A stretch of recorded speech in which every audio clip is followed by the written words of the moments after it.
But and then going into another potential fight, this has not been confirmed yet. This is a rumor, but it does look like Usman Masvidal 2 is going to happen in a September timeframe.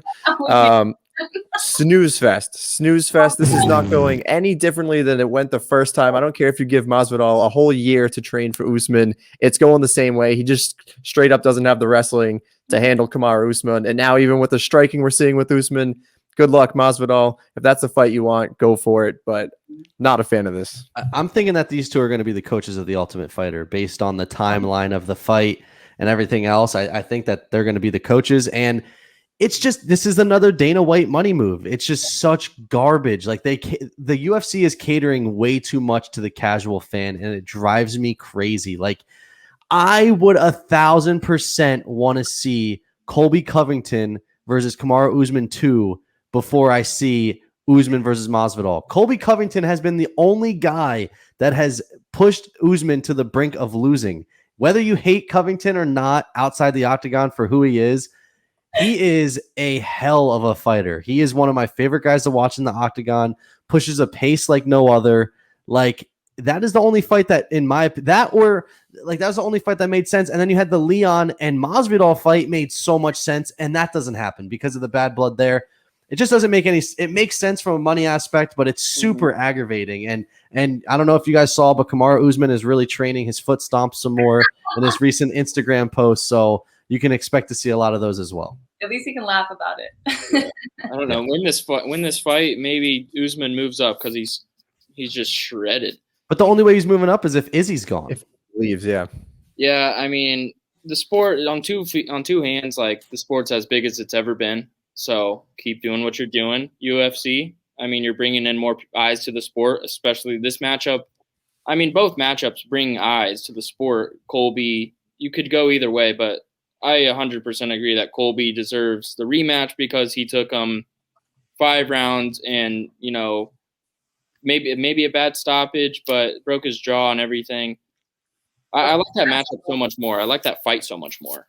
And if you go to the judges' scorecard in that fight, there's a potential Colby wins. There was. Before that jaw knockout, I mean, that was he pushed it to the limit with Usman, and that was the first time you ever saw Usman be really tested. Like he just ran train on Masvidal, and like you said, it's not going to go any different with more time to train between the two of them. So give me Leon, Jorge. Why not? That's what. Yeah, I mean the story is there. You had the what is it, 3-piece in a soda, and then the shirt right up there. It's the 3-piece with the soda. Grand buffet. You had the whole storyline there, and like they don't capitalize on that. How it's just the UFC, like you said, it's bigger than ever, and I think betting being legal has a lot to do with that now. But it is bigger than ever. But it's like it's great for the casual fan, but people who cover the sport and really love, like really dive into matchups, it doesn't. Like if you watch the first one, it was a freaking snooze fest. Yeah. Yep. That's snoozing. That's what happens. At the time, I was rooting heavy for him. I just, I was like 6 days. This motherfucker has it, and then unfortunately, it just didn't go. It went horribly, and then and then I saw that picture of Masvidal training with Jake Paul, and he's dead to me now. So. Well, look at Masvidal's record. Yeah. And then look at the people he's a journeyman. He can't beat wrestlers. And everybody went crazy. Like everybody, that was it. A fancy knockout. Just like what's his name? Not Woodley. Buckley. Chimaev?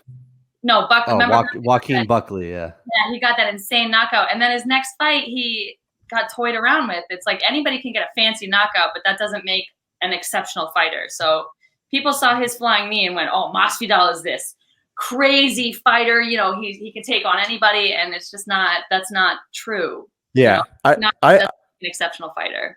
I agree with that. And I think he belongs, I think he is like a top 10 guy. Like you look at what he did to Nate Diaz. He beat the shit out of Nate Diaz. Shut the fuck up. Shut the fuck up. He beat the shit out of Nate Diaz. He beat the shit out of Nate Diaz. Listen, you guys probably live pretty close to each other. You can always go like curb stop. Oh shit. Talk about. I won't say anything bad. I agree with Josh. That was a bad stoppage. I want to see Nate Diaz in rounds 4 and 5. His eyes come on, fucked up. Dude. Nate Diaz in rounds 4 and 5 destroys Masvidal. Wait. Say it again. Relax. I said Nate Diaz in rounds 4 and 5 Oh, destroys okay, yeah. Masvidal.